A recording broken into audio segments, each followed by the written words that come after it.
This console I bought from Smokey Robinson.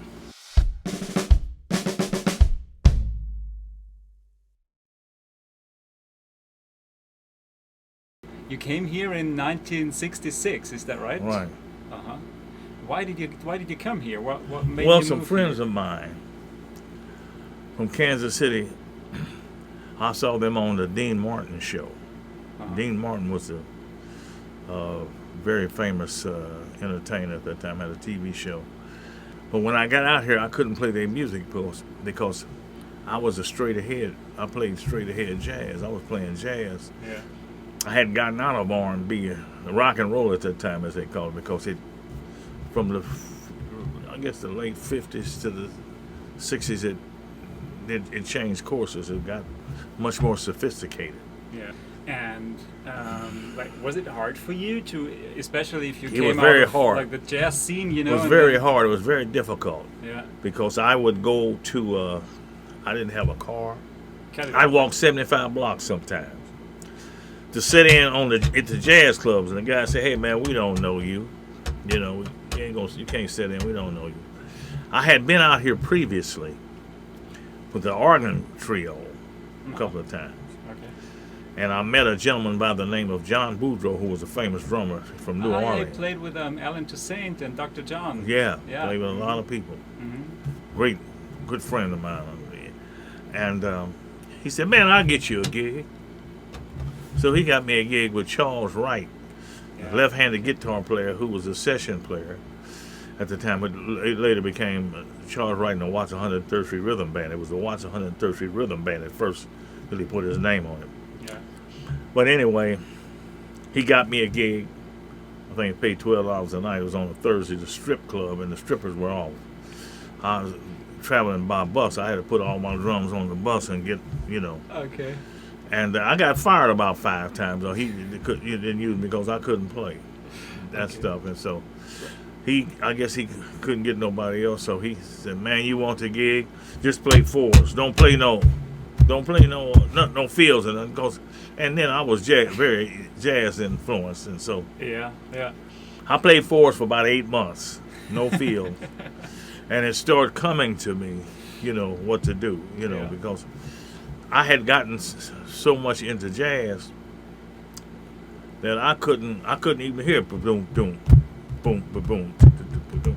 I couldn't even hear that on record. I was free. I could probably maybe play for a bar or two, and that was it. If I heard it, I couldn't really tell what they were doing for some reason or another. My mind was just not in that frame. Just into different kind of music. Yeah, and so it started coming to me, and so I started experimenting with the way that I played it, and thank God Almighty that it worked for me. I became really successful. well. In fact, Yeah. with Charles, this thing, "Express Yourself" is a big hit for him. A rhythm that I made up. Yeah. And I met Bill Withers through Charles Wright. A guitar player would come over. Al McKay at first, the famous Al McKay who played with Earth, Wind and Fire. Yeah. Then he got with Sammy Davis Jr. before he got with Earth, Wind and Fire. Then Bernard Blackman got with the Watts band, and so we started practicing together. Melvin Dunlap, the bass player, Bernard and me, and Ray Jackson. We would just come over and just jam. I didn't have a studio. You did that here? Yeah, we did it here in the garage. It was a garage, but it wasn't a studio. I didn't have it wasn't nothing like this. Bill came over and we practiced some original songs. They were trying to find a producer for Bill because by that time Booker T. Jones had taken off. He was doing Willie Nelson. Okay. He was producing Willie Nelson.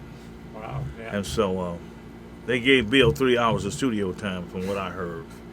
We were in Tacoma, Washington, and I was working on that Use Me beat. I had made that beat up. And Bill heard this.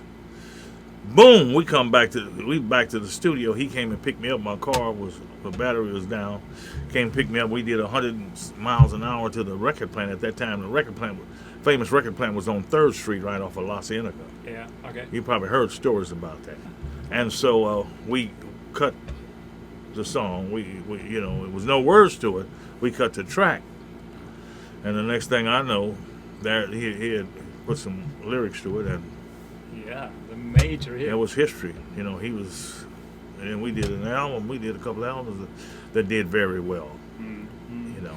Are you actually? We didn't did you get get paid. credits for something? No, I didn't get credit for Use Me. I mean, I was the only one in the band. I hate, you know, Bill's a good friend of mine. I love him and all that. But I didn't get credit for Use Me or Kissing My Love, those two Okay. drum songs. And everybody else in the band got credit for something, and I thought I should have got credit for Sure. that, you know, but I Yeah. didn't. But, you know, I thought it's a band thing, you know, but that's, you know, I forgive him. For whatever the reason was. But anyway, you know, I did that one, the Live at Carnegie Hall was a big success, and then Adjustments album. And then he wanted to move on. I could tell by the way he talked, because one day I was up to his house and he said, man, everything you play got them goddamn 16 notes in it. Well, the 16 notes was making the hits. He wanted to do something else, which he did later on. I seen that because, and he was successful doing that. And I had gotten blessed. You know, by that time, a gentleman by the name of Ben Barrett, he was a contractor. He saw me one day over at the record plant. James Gadson, we've been looking for you for 2 years. Can you read music, man? Motown's been looking. I said, yeah, I was lying. I couldn't read no music, you know. But I started working over there, and for, you know, they kept me. Motown was a very good school for me, and I seen them call people out when they couldn't cut those parts. For some reason or another, they kept me. But I would go home in the evening. I got me some books, and I would learn how to read. Okay. You know, and it was kind of rough for the first 8 or 9 months because some of the producers couldn't read, and they would tell me certain things, and I'm looking at the music, and it wasn't what they said it was. So I'm getting a headache till I figured out, you know, to do what they said. You know, I got it together, and you know, I've been blessed. You know, I guess I've been on about 500 gold records or more, and it's a blessing. It's been a blessing. You know, I've enjoyed it immensely. Yeah. Yeah. You know, I've enjoyed it. Since we were talking about like all the famous Motown hits you recorded, would you mind if No, I don't mind. if I name a couple of artists and you, I don't know, tell me what comes to your mind. Okay. The first one is 1990, the record by the Temptations. Temptations. Yeah. Wow, I hadn't been in Motown too long. James Carmichael was the arranger, you know, and I enjoyed that.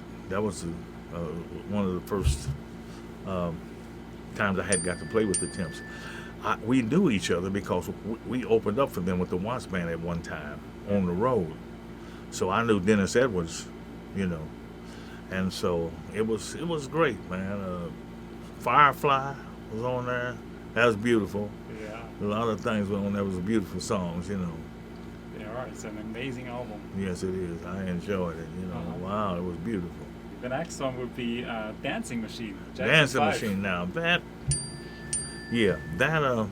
was Hal Davis was the producer for the Jacksons, and that was on the album. I think that was the last single that they, because it was Get It Together was the one that they were pushing. Leave Me Alone, and If You Don't Want My Lovin', I'm Gone. Yeah. But anyway, a friend of mine wrote that guitar player, Dean Parks, and another gentleman.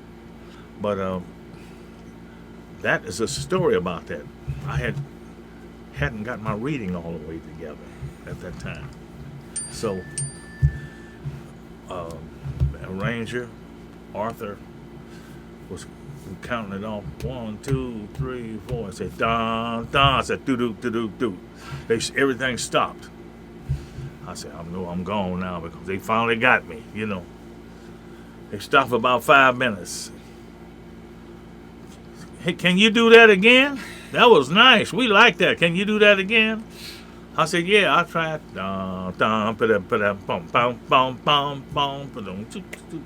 Anyway, I was so nervous that day when that I said, they knew I was so nervous. I said, that's all right. Take a cut from that. I said, now you just do it like this. So they took a part of that and spliced it. Okay. Then I got that was one of my interests in the Motown. They started having me to play a lot of different kinds of rhythms and everything. Yeah. The first the first hit record that I played at Motown was called "Do It Baby." That was by the Miracles. That's right after Smokey Yeah. left. Yeah. Okay. You know, and I had worked with, that was Freddie Perrin, famous producer. I did a lot of hits with him, a lot of records with him, and he was the one that he produced that. Okay. And then he called me again later on to do "Heaven Must Be Missing an Angel" by Tavares. Bum bum bum bum don't know that bum bum bum bum bum. Big disco hit. Yeah. Yeah. And I Will Survive. You know, he Yeah. did that. Sure. But anyway, but go ahead. I'm sorry. Yeah. No. Please don't be sorry. It's just You know. so interesting. But check that record. That's Yeah. beautiful. It's a I beautiful will. record. I will. You know. Yeah. And And how did that usually work? Like when you were booked for a session, you brought your own drum set, or how did you do yeah, that? I would bring my. You know, they paid the cartage. They would pay the cartage at that time. Yeah. The first times at Motown, I would be rushing in there with my drum set, and cats would be laughing at me. I didn't know what they was laughing about. Of course, I'd be halfway late. But anyway, I said, "Man, you ain't got to do that. They got a cartage company, so you they'll pay for that." Did you usually tune the drum set specifically for the band that you were recording with, or for a certain song, or? what Well, did you go I for? learned at Motown. You know, the contractor, he got kind of mad because people started liking me, and so he'd tell me to come at 9 o'clock in the morning. And the session might be at 12, but I'd go there, and the engineers would just be getting down and setting up, saying we'd get a drum sound, and we'd try all different kind of sounds. Yeah. And so I learned how to tune a certain way. You notice my sound is different, Yeah. a little different than everybody else's. So that's how that happened. Okay. I learned, I would learn it too. Motown was a great school for me. And did you usually get clear specifications in terms of sound and groove from the producer? Did they clearly say what they wanted you to play, or? At Motown, 90% of the time they wrote out the music. They wrote that music out. Okay. Wow. And even the open, close, hi-hat, whatever tom they hit, whatever cymbal they hit, they wrote all of that out. Okay. So pretty soon I got to where I could read it. And so that was great. Okay. Yeah. Except when we did I Want You, Marvin Gaye wasn't written down. Okay. I had been at Motown for a couple of years, and I had started getting double scale. That's double the pay that you would get. And the arranger was late with the music. I'm nervous. I'm saying, maybe I ain't gonna get paid today. So I just started playing boom, boom, boom, boom, boom, boom, boom, boom, boom, boom. Chuck Rainer, boom, he just came in. Boom. He just jumped in. Yeah. Boom. Leon Ware, the arranger, he came out and said, keep going. Boom. So if you notice, it was about 8 or 10 bars of that. Yeah. Through the song. It was never a bridge. It was never a B section or nothing like that. Sometimes it was 8 bars, sometimes it was 10 bars. So that's how that happened. That wasn't written out. Okay. Yeah. And did you get paid per session or per song, or how did Per that session. work? Per session. It's a union dates. You get paid what they call 3-hour sessions. Okay. And Motown was very strict at that time. I mean, not at the Marvin Gaye sessions, but a lot of the sessions, you'd have to do 3 songs in 3 hours. Okay. Yeah. You had to do that, and sometimes they'd add a half hour on if they had a shorter song that you had to do. And you had to get it down. The cat might go through letter B, but it had to be happening. And that was great. I would like to ask you about your own influences when you started playing drums. Well, I was listening to Alvin Jones, and then I started listening to Al Jackson, Oh, sure. Stax, Benny Benjamin stuff, and Pistol Allen, and those guys The up at Motown Motown. guys, yeah. I started listening to that stuff, and the gentleman from Muscle Shoals, and Muscle Shoals stuff that they cut was fantastic. They cut Wilson Pickett and Johnny Taylor and all of them. I can't think of this gentleman's name we were talking about, but I listened to him. He plays good. It's not about the color. If you find that out. Bernard Purdy, I listened to him. I got another record for you. Peaches and Herb. Right. Okay. Reunited. Yeah. Reunited. We looked at the music, went in and we played it. It felt so good to me. He had, Freddie always used the click. The first time we played it down, it felt good. And I said something which you normally don't say to the producers. The contractor was there, and I said, "Man, you know what?" I said, "Man, that sounds like a hit record to me. I think that's it." He said, "Wait a minute, let me talk to Freddie." Freddie came out. I said, "Man, that sounds like a hit record." I don't ever say nothing. I said, "But that one sounds like a hit record." So I'm gonna take your word for it. And it became, the number one hit. It felt so good when we were recording it. Who else is on that record? Huh? Who else is on that record? Scott Edwards, Wawa Watson, Boogie was on there. Okay. John Barnes. One time down, that happens a lot. That happened with Got to Be Real too. Mm-hmm. And I think David Shields, the bassist, God rest his soul, he just passed away last week. Oh, really? Doom, doom, doom, doom, doom, doom, doom. He came up with that, and that wasn't written, so I came up with the beat. We had done a lot of sessions together. Yeah. So it came natural. And Cheryl Lynn kind of tickled me because when we got through playing that, she said, I could have played that,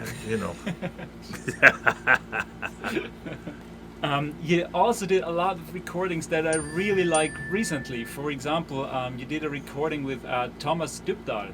Oh, yeah, man, that was great, man. Man, I enjoyed working with him.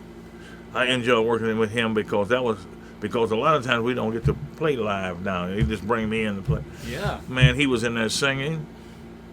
He had a lady there with him doing the duets.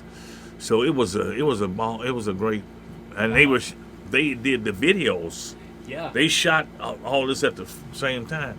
So and I was pretty sick, but the music, got me together. Yeah. But yeah, man, I enjoyed that, man. That was great. Which studio have you been in?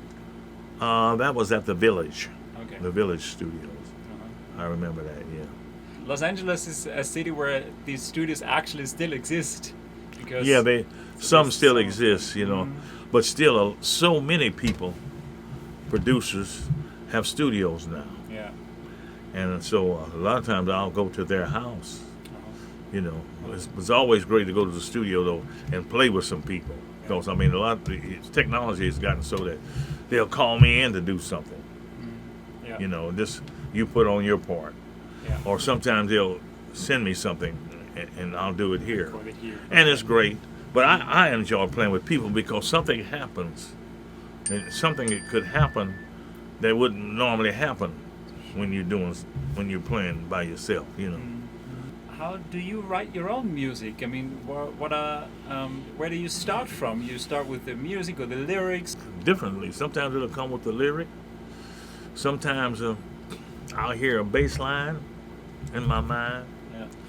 Sometimes I'll hear a phrase, I'll sing a phrase, and then I have to write this stuff down or put it on a recorder because it leaves too. It doesn't stay with me all the time. So I missed a lot of good stuff.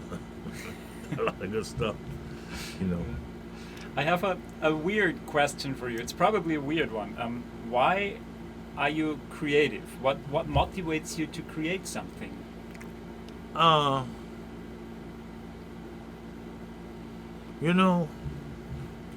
When I came to Motown and I seen the arrangers, I'm from Kansas City. They didn't have recording studios there. They had one there, but it wasn't like what they're doing out here. And I seen these guys putting this stuff together, and all that. I said, I want to create like that. I want to, do my thing and create like that. And so, I had made up songs when I was 14, 15, 16 years old, doo-wop stuff, and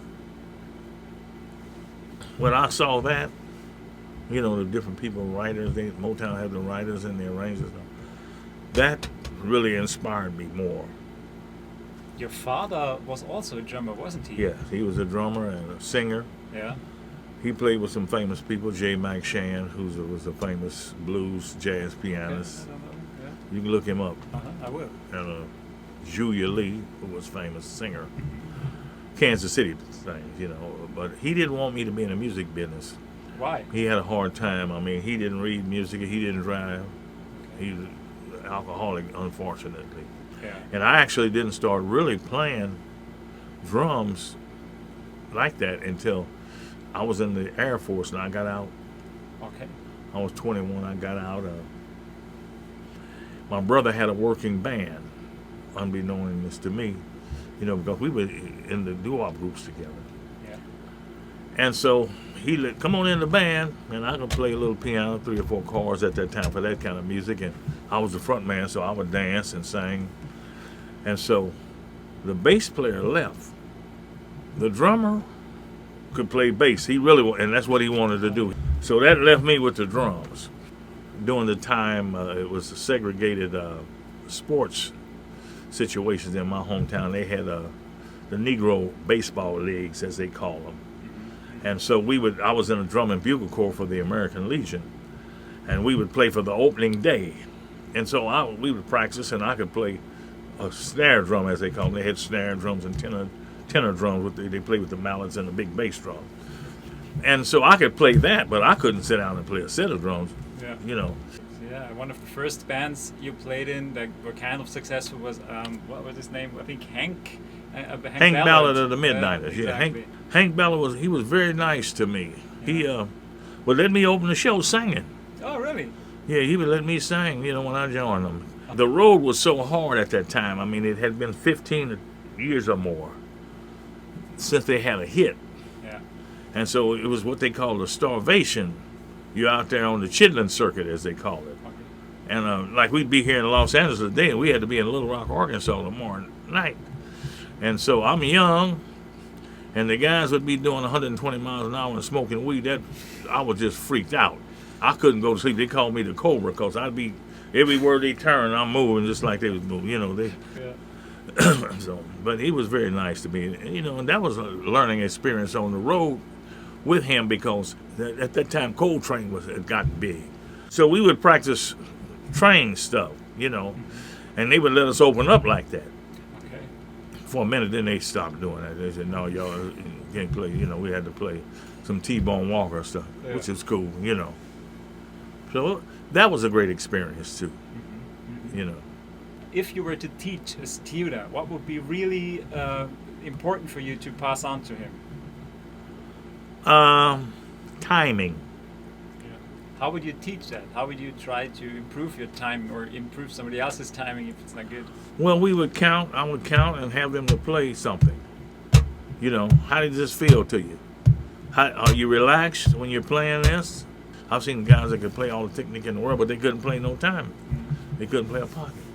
So my thing is pocket. It was the hardest thing in the world for me was to play fours.